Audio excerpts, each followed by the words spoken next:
Esok kelas Bahasa Melayu tahun 3. Nak ajar apa ya? Ini sudah ni. Ini pun sudah. Bermain galah panjang. Namanya tak main galah panjang. Hai, rindunya nak main galah panjang.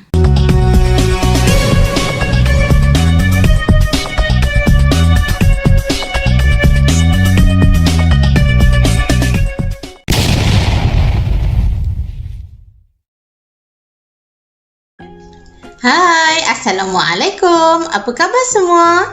Bertemu lagi kita di dalam perkongsian Bahasa Melayu tahun 3 bersama dengan Cikgu Mai. Kita akan meneruskan pembelajaran pada hari ini dengan tema yang kelima dan unit yang ke-13 dengan tajuknya Bermain Galah Panjang.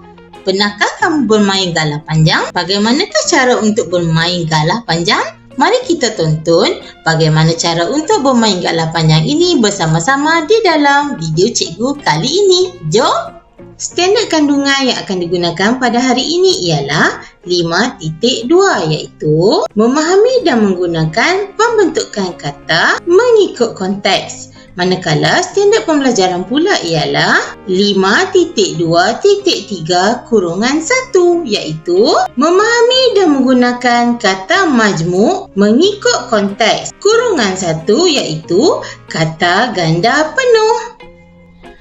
Objektif pembelajaran kita pada hari ini ialah pada akhir PDPC murid dapat menggunakan sekurang-kurangnya 3 kata ganda penuh untuk melengkapkan teks. Dan kriteria kejayaan pula, murid berjaya melengkapkan teks dengan kata ganda penuh dengan betul.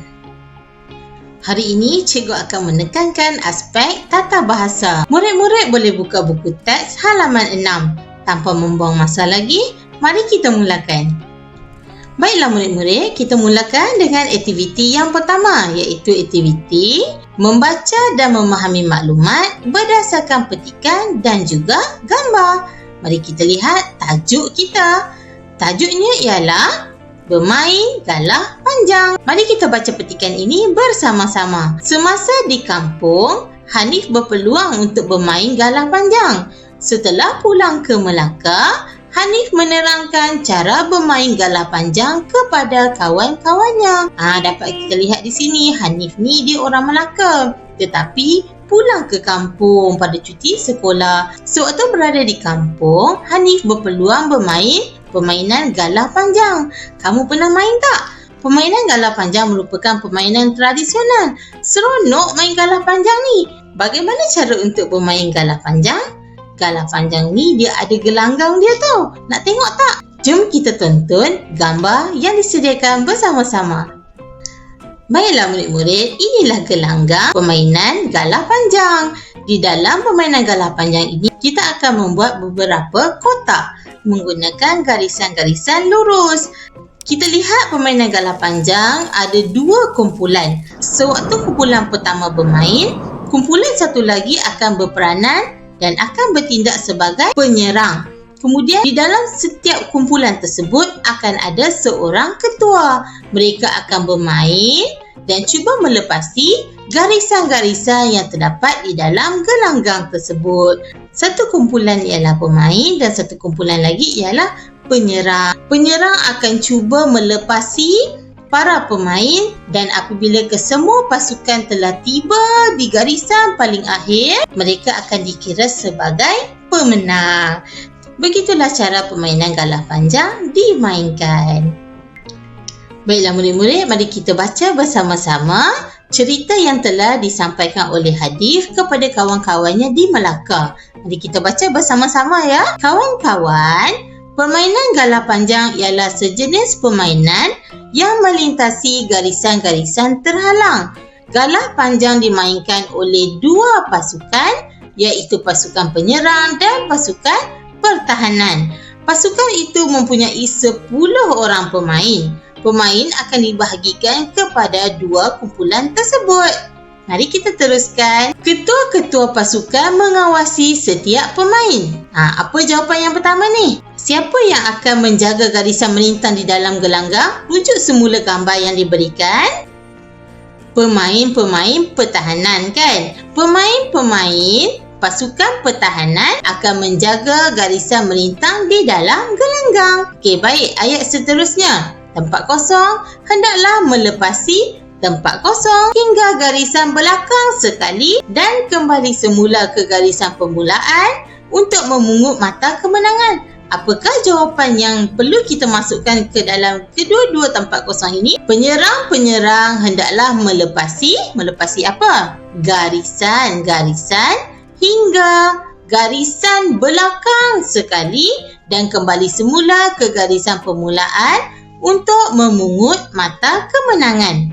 Kita teruskan. Pasukan penyerang akan dikira kalah jika seorang daripada penyerang mereka dicuit oleh pemain pasukan pertahanan. Senang je kan cara untuk bermain galah panjang?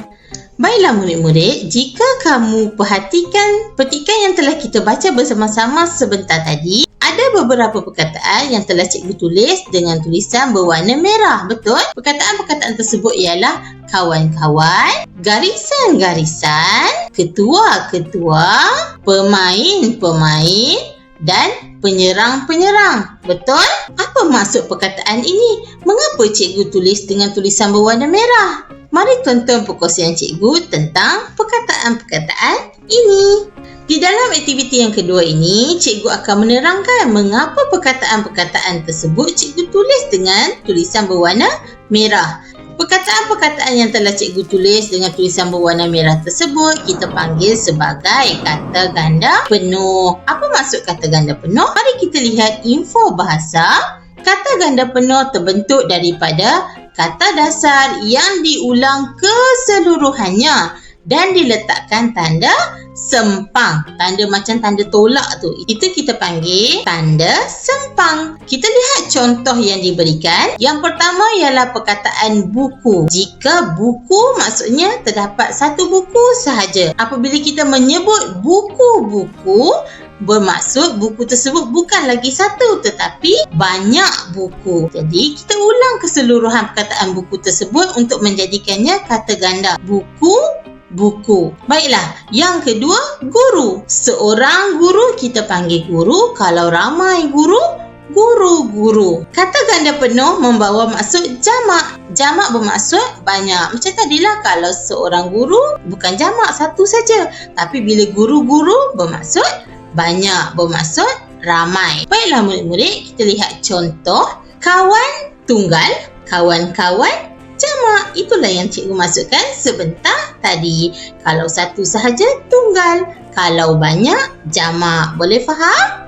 Bagi memastikan kamu lebih faham tentang kata ganda penuh ini, mari kita lihat contoh yang cikgu berikan. Kita lihat gambar yang pertama. Cuma ada seorang sahaja budak lelaki kan? Budak lelaki itu kita panggil sebagai kawan. Seorang kawan. Tapi kalau ramai-ramai, kawan-kawan. Rakan-rakan. Boleh faham? Baiklah murid-murid, mari kita lihat contoh seterusnya. Kalau ada satu sahaja, objek ini kita panggil sebagai paku. Tapi kalau ada banyak paku, paku.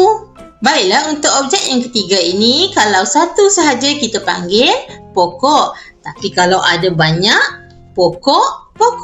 Cikgu telah mengulang keseluruhan perkataan pokok itu sebanyak 2 kali dan cikgu meletakkan tanda sempang. Nampak tak? Pokok, sempang, pokok. Terhasillah kata ganda penuh, pokok. Jom kita cuba aktiviti yang disediakan ini. Kita akan cuba memasukkan kata ganda penuh ke dalam petikan ini. Ibu saya bernama Puan Aziza binti Ahmad. Ibu seorang yang penyayang dengan, kalau seorang kita panggil anak. Kalau ramai, anak-anak. Ibu handal memasak.